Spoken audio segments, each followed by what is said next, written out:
busy कहाँ देरी तक रही आ सच्चे सच्चे हमारा से कही छही तोर तोहर जानतानी सच बताई एगो तू ही बड़ू रानी हम दिल से कहतानी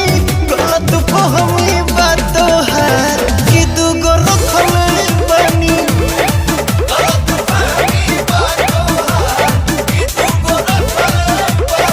मान जाना झूठो के नु कला खिले बड़े रो देखे बुझत का कौन गाड़ी चलाओ तनी ऐसे कैसे रो रखते देखा तनी लड़ा दी फोन उठाओ के खाली कहने इतना का खिसिया तनी कबो बीजी या कबो बंद बताओ ता काहे अरे बैटरी डिस्चार्ज हो गई रहे अच्छा